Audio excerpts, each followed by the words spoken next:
उत्तर प्रदेश में 9 सीटों पर हो रहे उपचुनाव से पहले राजनीतिक बहसें गर्मागर्म हो चली हैं। यूपी के सीएम योगी आदित्यनाथ ने दलितों को एक बार फिर से छेड़ दिया है और उन्होंने अपने भाषण में दलितों को हरिजन कहकर संबोधित किया है। इस पूरे मामले को लेकर सोशल मीडिया पर गर्मागर्मी है और वहीं तमाम राजनेताओं ने इस मामले को उठाने का काम किया है। पूरा मामला क्या है और किस तरह से चंद्रशेखर आजाद जी बहन मायावती जी के नक्शे कदम पर चल रहे हैं, पूरी बात साथियों इस खबर में आपको बताने वाला हूं। आप सबसे पहले ये बयान सुनिए। मैं तो आज अयोध्या में था सुबह। अयोध्या में मैंने पूरी हरिजन बस्ती में मैं जाकर के मैंने वहां पर मिष्ठान का वितरण किया, दीप भी दिए, तेल भी दिया और उनको दीपावली की खुशियां भी उनके साथ मैंने वहां पर मिल बांट करके उन सबको बधाई भी दी है।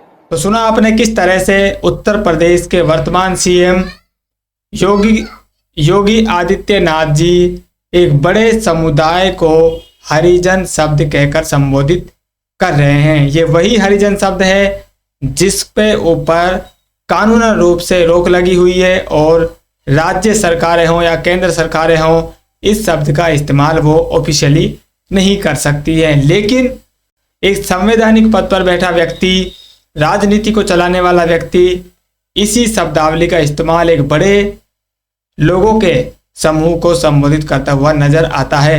तो आज भी उनकी जो जातिवादी मानसिकता है वो साथियों वहीं की वहीं बनी हुई है, चाहे देश ने कितनी भी तरक्की क्यों ना कर ली हो। लेकिन जो इंसानों की जो तरक्की होनी चाहिए, कि जो मानसिक विकास जो होना चाहिए था, वो आज भी वहीं का वहीं है। ये लोग आज भी उसी वर्ण व्यवस्था में विश्वास करते हैं, उसी ऊंच नीच की जो व्यवस्था है उसी में ये लोग विश्वास कर रहे हैं। तभी ये एक बड़े तबके को उसी शब्द से बोल रहे हैं जिस शब्द को इनके पुरखों ने साथियों दलित समुदाय के लिए ये इस्तेमाल किया था। इस शब्द को लेकर आप जानते हैं बहन जी बड़ी चर्चा में आई थी और हाल ही में 2024 का जो हरियाणा में विधानसभा चुनाव हुआ है, इस विधानसभा चुनाव ने बहन जी ने तो अपने मंच से ही गठबंधन के जो नेता थे, पूर्व में जो इनेलो पार्टी है उसके अध्यक्ष थे, उसी नेता को मंच पर ही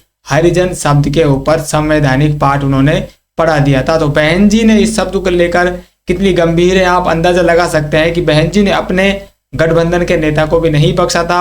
उन्होंने चुनाव की परवाह किए बिना, परिणामों की परवाह किए बिना अपने स्वाभिमान की परवाह की और अपने समाज की जो इज्जत है उसकी परवाह उन्होंने वहां पर की। इसी को लेकर इसी राह पर चलते हुए आज सवेरे चंद्रशेखर आजाद जी ने भी, जो नगीना से सांसद हैं, सीएम योगी आदित्यनाथ को करारा जवाब दिया है। उन्होंने कहा है, चुनावी रैलियों में बटेंगे तो कटेंगे का नारा देने वाले मुख्यमंत्री योगी आदित्यनाथ जी खुद सामाजिक, सांस्कृतिक और धार्मिक मंच पर समाज को हरिजन और गैर हरिजन में बांट रहे हैं।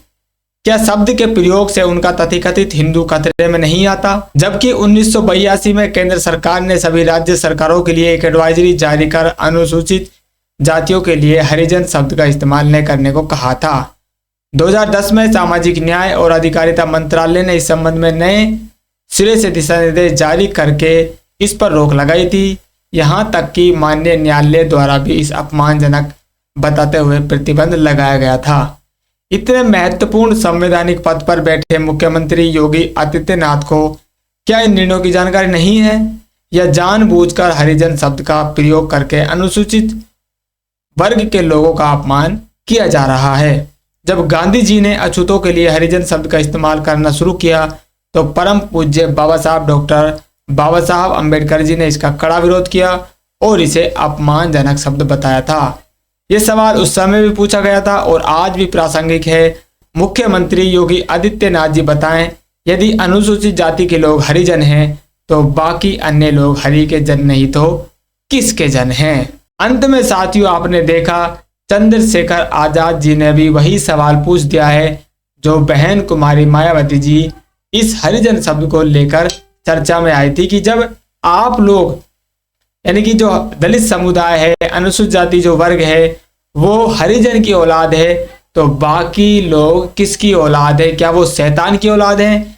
इस तरह की शब्दावली साथियों बहन जी ने हरिजन शब्द को लेकर इस्तेमाल की थी। और यहीं पर चंद्रशेखर आजाद जी इस शब्द का इस्तेमाल तो नहीं कर रहे हैं, लेकिन उन्होंने साफ साफ कहा है कि अनुसूचित जाति वर्ग के लोग यदि हरि के जन हैं तो बाकी के लोग किसके जन हैं? बड़ा सवाल चंद्रशेखर आजाद जी ने, जो नगीना से सांसद है, उन्होंने सीएम योगी से पूछा है। तो हरिजन शब्द को लेकर साथियों राजनीति गर्मा गर्म है और इस बयान की जो मायने हैं वो साथियों यूपी उपचुनाव के लिए बड़े महत्वपूर्ण बताए जा रहे हैं। हो सकता है जो दलित समुदाय है वो भाजपा से नाराज होता हुआ दिखाई दे। हालांकि अभी इस पर जो गर्मा गर्मी है वो सोशल मीडिया पर चल रही है। इसका कितना फर्क चुनाव में पड़ता है ये तो आने वाला समय बताएगा। फिलहाल इस शब्द से साथियों इनकी जो मानसिकता है उसका साफ साफ पता चल रहा है। ये लोग आज भी वंचित समुदाय को उसकी जो संवैधानिक हैसियत है उसको ये नहीं मानते हैं। जो गैर बराबरी की व्यवस्था है ये उसी के अनुसार इंसानों से व्यवहार करना चाहते हैं। इस पर आपकी क्या राय है? अपनी राय जरूर कमेंट कीजिए। मिलते हैं नई अपडेट में, तब तक के लिए जय भीम।